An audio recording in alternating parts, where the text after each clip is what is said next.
سبھی سامعین کو السلام علیکم۔ بچوں، آج ہم آپ کو ایک اسلامک اسٹوری بتائیں گے۔ بنی اسرائیل کے 99 افراد کے قاتل کی توبہ۔ بخاری و مسلم میں بنی اسرائیل کے ایک قاتل کا واقعہ نقل کیا گیا ہے۔ حضور اکرم صلی اللہ علیہ وآلہ وسلم نے اللہ کے یہاں توبہ کی قبولیت سے متعلق صحابہ کرام رضوان اللہ علیہم اجمعین کے سامنے بنی اسرائیل کے ایک قاتل کا نہایت خوبصورت اور ایمان افروز واقعہ بیان فرمایا کہ بنی اسرائیل میں ایک شخص چوری، ڈکیتی اور قتل میں بہت مشہور تھا۔ نہایت معمولی بات پر کسی کو قتل کر دیتا تھا۔ ہوتے ہوتے اس کے ساتھ سے 199 افراد کا قتل ہو چکا تھا۔ اس کے بعد اس کے دل میں احساس پیدا ہوا کہ مجھے بھی تو اللہ کے یہاں جانا ہے۔ چنانچہ یہ فکر بڑھتا رہا اور لوگوں سے معلومات کرتے ہوئے سرگرداں پھرنے لگا کہ کیا میری توبہ قبول ہو سکتی ہے یا نہیں۔ کسی عالم شخص ملاقات کی فکر ہوئی کہ معلوم کیا جائے ایسے شخص کی توبہ قبول ہو سکتی ہے یا نہیں۔ لوگوں نے ایک عابد شخص کے پاس جانے کا مشورہ دیا۔ اس شخص نے اس کے پاس جا کر مسئلہ معلوم کیا کہ کیا میری توبہ قبول ہو سکتی ہے اور کیا میری مغفرت ہو سکتی ہے، جبکہ میں نے 99 انسانوں کی جان مار دی ہے۔ تو اس عابد کو مسئلہ معلوم نہیں تھا، تو اس نے اپنی عقل سے قیاس آرائی کہ جو آدمی 99 انسانوں کی جان مار سکتا ہے اس کی مغفرت کہاں سے ہوگی۔ چنانچہ اس نے کہہ دیا کہ تیری توبہ قبول نہیں ہوگی۔ پاس شخص نے غصہ اور جلال میں آ کر اس کو بھی قتل کر کے 100 پورے کر دیے کہ جب میری توبہ قبول نہیں ہوگی تو لاؤ مجھے بھی ختم کر کے 100 پورے کر دیتا۔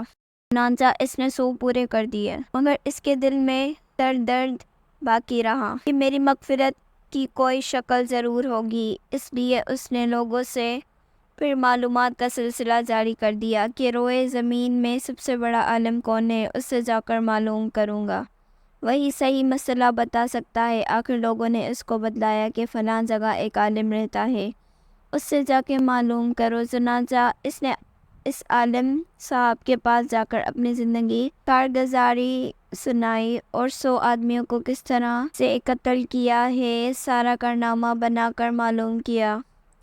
اب بتلائیے کہ میری توبہ قبول ہو سکتی ہے یا نہیں۔ کیا اللہ کے یہاں مجھ جیسے لوگ گناہ گار کے لیے بھی مغفرت کا کوئی خانہ ہے؟ تو اس عالم صاحب کو چونکہ علم تھا تو اس نے بتایا کہ تیرے گناہ معاف کرنے میں اللہ کے یہاں کیا رکاوٹ ہے۔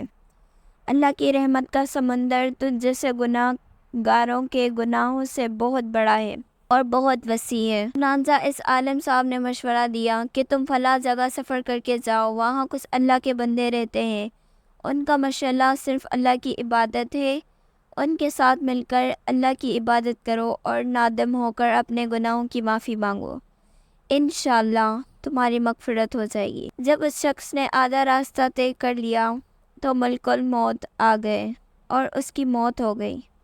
اب اس کی روح لے جانے کا مسئلہ کھڑا ہوا۔ آسمانوں سے رحمت کے فرشتے بھی آئے اور عذاب کے فرشتے بھی۔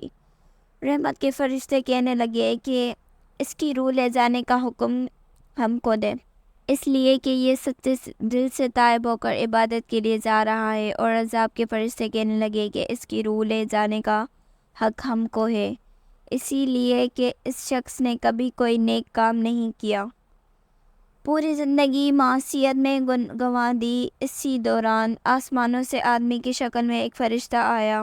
بعض روایت سے معلوم ہوتا ہے کہ یہ آنے والا فرشتہ حضرت جبرائیل امین علیہ السلام تھے۔ چنانچہ اس فرشتہ نے تشریف لا کر ان دونوں طرح کے فرشتوں کے درمیان یہ فیصلہ کیا کہ دونوں طرف کی مسافت ناپ کر کے دیکھ لو کہ جہاں سے آ رہا وہاں کی مسافت قریب ہے یا جہاں سے جا رہا ہے وہاں کی مسافت، لہٰذا جہاں کی مسافت قریب ہو اس شخص کو وہاں والوں میں شمار کر دیا جائے۔ چنانچہ دونوں طرف کی زمین ناپ کر دیکھی گئی تو جہاں جا رہا وہاں کی مسافت جہاں آ رہا تھا اس کے مقابل میں صرف ایک بالشت قریب ہے۔ چنانچہ فیصلہ ہوا کہ مقام معصیت سے مقام عبادت صرف ایک بالشت قریب ہے۔ اس لیے رحمت کے فرشتوں کو اس کی روح لے جانے کا حق ہو گیا، چنانچہ اللہ کی طرف سے اس کی مغفرت کا اعلان ہو گیا۔ ایک روایت میں آتا ہے کہ قتادہ رضی اللہ تعالیٰ عنہ فرماتے ہیں، حسن نے فرمایا کہ ہم سے یہ ذکر کیا گیا ہے کہ اس شخص کے پاس جب ملک الموت آیا تو وہ شخص سینے کے بل اس زمین کی طرف گھسیٹا گیا۔ حدیث قدسی میں آتا ہے کہ میں اپنے بندوں کے ساتھ اس کے گمان کے مطابق ہوتا ہوں، اور وہ مجھے جہاں بھی یاد کرے میں اس کے ساتھ ہوتا ہوں۔